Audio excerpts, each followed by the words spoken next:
ये वीडियो है एक पेनी स्टॉक के ऊपर जिसका नाम है लॉयड स्टील और करंटली ये 90 पैसे पे ट्रेड कर रहा है।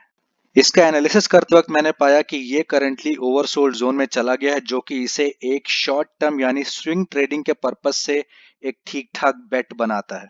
लॉन्ग टर्म के लिए मैं ऐसा रिकमेंड नहीं करूंगा, क्योंकि मैंने इसके फंडामेंटल्स में कुछ ऐसी चीजें पाई हैं जो मुझे बहुत सही नहीं लगी। मतलब मेरा ये मानना है कि लॉन्ग टर्म में आप इस कंपनी से बहुत ज्यादा पैसा नहीं बना पाओगे, लेकिन शॉर्ट टर्म बेसिस के लिए ये एक अच्छी बेट हो सकती है। तो इस वीडियो में हम लोग इस स्टॉक का शॉर्ट टर्म बेसिस के लिए एनालिसिस करेंगे और हम फंडामेंटल्स और टेक्निकल दोनों देखेंगे, और हम ये डिसाइड करेंगे कि अगर हम इसमें शॉर्ट टर्म बेसिस के लिए एंट्री मारते हैं तो हमें लॉस तो ना ही हो और हम कम से कम प्रॉफिट बना के ही निकलें। तो हम लोग पहले स्टार्ट करते हैं टेक्निकल से। मैं आपको ये दिखा रहा हूँ बॉलिंजर बैंड। तो आप देखेंगे कि मई से, ये देखिए मई था यहाँ, मई के बाद ये स्टॉक ऊपर जाने की ज्यादा कोशिश कर रहा है। तो बॉलिंजर बैंड में ये जो ऊपर का पोर्शन होता है ये ओवरबॉट जोन होता है और नीचे वाला ओवरसोल्ड जोन होता है। तो आप देखिए ये स्टॉक ज्यादा से ज्यादा टाइम ओवरबॉट जोन में ही चल रहा है और ये लगातार ऊपर जा रहा था, ऊपर जा रहा था, लेकिन ये देखिए एक लिमिट तक ये चलता गया और वहां से फिर ऊपर से फिर नीचे आने लगा। और ये मूविंग एवरेज है, इसको भी तोड़ के अब ये नीचे आया, बट यहाँ पे आप देखिए कितने सही पॉइंट पे पहुंचा हुआ है। यहाँ पे जब ये ओवरसोल्ड जोन में आ गया तो फिर देखिए यहाँ पे टच करते ही ये पहला ग्रीन कैंडल बना। उसके बाद आज फिर से रेड कैंडल बना है और आप देखिए ये लोअर लिमिट जो है इसकी 0.84 है और अभी 0.90 पे ट्रेड कर रहा है। तो आई थिंक इन दोनों के बीच में ही कहीं पे बाइंग का चांस बनता है।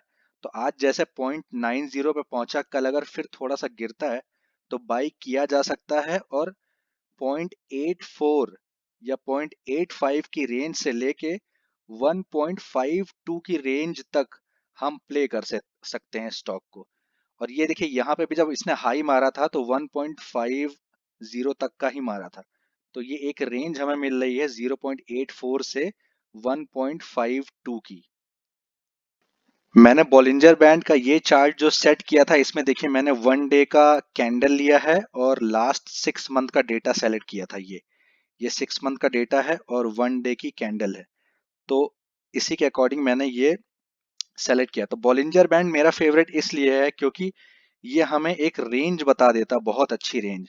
और यहाँ पे करंटली कई बार दिखता है, तो इसमें कई बार ऐसा होता है कि जैसे मान लीजिए ये स्टॉक का प्राइस धीमे धीमे नीचे आता जा रहा है, तो यहाँ पे आप देखिए जैसे यहाँ पे लोअर लिमिट पे जैसे ही पहुंचता है, तो अगर लोअर लिमिट तोड़ के हल्का सा नीचे आया तो रुका जाता है, फिर से नीचे आया तो रुका जाता है।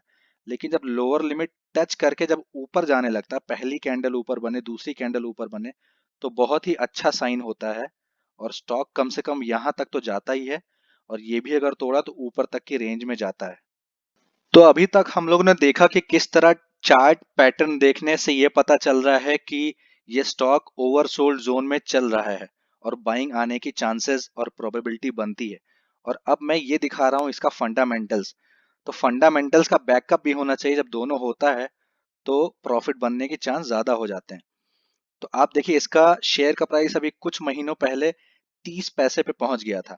तो अगर आप 30 पैसे पे इसको खरीदते तो आपको शेयर का प्राइस पड़ता 0.07 का। क्यों? क्योंकि इसके पास कुछ कैश भी पड़े हुए हैं, तो वो कैश आपका हो जाता तो आपको थोड़ा और सस्ता पड़ता शेयर का प्राइस। और इसका ऑपरेटिंग प्रॉफिट जो 2020 का है वो 5.38 करोड़ है। पर शेयर बेसिस पे ऑपरेटिंग प्रॉफिट आ रहा है 0.06 करोड़। तो फंडामेंटल्स के हिसाब से अगर आप देखें तो जब ये 30 पैसे पे ट्रेड कर रहा था तो फंडामेंटल्स के हिसाब से आपको ये एक साल में 85% का रिटर्न देता। और यही रीजन है कि 30 पैसे से ये बढ़ के अभी 90 पैसे तक पहुंच चुका है ये स्टॉक। लेकिन अब जब हम इसके फंडामेंटल्स को स्टडी करते हैं 90 पैसे के हिसाब से, तो अगर आप 90 पैसे पे खरीदोगे तो आपको शेयर का प्राइस पड़ेगा 0.67 का। ऑपरेटिंग प्रॉफिट 5.38 करोड़ है। पर शेयर बेसिस पे 0.06 है। और यहां से आपको देखिए लगभग 9% का प्रॉफिट मिलेगा। मतलब फंडामेंटल्स के हिसाब से इसका जो अभी 90 पैसे का शेयर का प्राइस है वो अभी कम से कम 9% तो और बढ़ेगा ही बढ़ेगा। तो इतना तो आपको मिलना ही मिलना है, मतलब इसका शेयर का प्राइस लगभग 0.98 या 1 रुपए तो जाएगा ही जाएगा। तो इसका करंट जो शेयर का प्राइस है, इसके फंडामेंटल्स उसको अच्छा बैकअप प्रोवाइड कर रहे हैं, और टेक्निकल चार्ट में हम लोगों ने देखा ही कि ओवरसोल्ड जोन में चला ही गया है। तो आई थिंक ये इन्वेस्टमेंट आपका शॉर्ट टर्म बेसिस के लिए रिस्की तो नहीं रहेगा, आप यहाँ से प्रॉफिट ही बना के निकलेंगे। लेकिन फंडामेंटल्स जो बोल रहा है कि 9% तक तो बढ़ेगा ही बढ़ेगा, बट शेयर का प्राइस तो इससे ज्यादा भी बढ़ सकता है। शेयर का प्राइस को तो कोई कंट्रोल होता नहीं है। आप देखिए, वैसे भी अभी 1 रुपया 50 पैसे तक गया था, वहां से फिर लौट के आया है। तो 1 रुपए के ऊपर फिर और भी जा सकता है, और मैं आपको आगे और भी दिखाता हूँ कि ये और कहाँ तक जा सकता है। जब हम इसके फंडामेंटल्स की डिटेल चेक करते हैं तो आप देखिए, अर्निंग पर शेयर है ये पिछले 5 साल का। ये बहुत छोटी कंपनी है, इसलिए अर्निंग पर शेयर बहुत कम है, लेकिन ये धीमे धीमे बढ़ ही रहा है। आप देखिए, तो अर्निंग पर शेयर धीमे धीमे बढ़ रहा है और पॉजिटिव भी है। बुक वैल्यू आप देखिए, तो बुक वैल्यू पर शेयर है 1 रुपया 25 पैसे। तो बुक वैल्यू क्या बोल रही है कि कम से कम 1 रुपया 25 पैसा पहुंचना चाहिए, और स्टॉक के प्राइस ने 1 रुपये 50 पैसे तक जाके ऑलरेडी दिखा दिया है कि वो 1 रुपया 25 पैसे तक फिर से आराम से पहुंच सकता है। तो एक ये फंडामेंटल का पार्ट हो गया कि बुक वैल्यू तक पहुंच सकता है। हमने इसके पहले देखा कि 1 रुपया तक तो जाएगा ही जाएगा, 1 रुपया 25 पैसे तक भी जा सकता है, और इसको क्रॉस करके और ऊपर भी जा सकता है। तो अगर स्टॉक का प्राइस शॉर्ट टर्म में 90 पैसे से बढ़ के 1 रुपया 25 पैसे तक पहुंचा तो आपको 38% का प्रॉफिट हो जाएगा इस पे। और अगर आप 90 पैसे पे या 85 पैसे पे खरीद भी लेते हैं और उसके बाद स्टॉक का प्राइस नीचे भी जाता है, तो डरिएगा नहीं, पैनिक में मत आइएगा, होल्ड करिएगा, फिर से ऊपर जाएगा। चलिए इस कंपनी से रिलेटेड और भी चीजें देखते हैं। ये कंपनी डिविडेंड नहीं देती है। इसका नेट प्रॉफिट मार्जिन कम है, लेकिन ये भी पॉजिटिव साइन है, क्योंकि देखिए ये धीमे धीमे करके लगातार हर साल बढ़ता जा रहा है।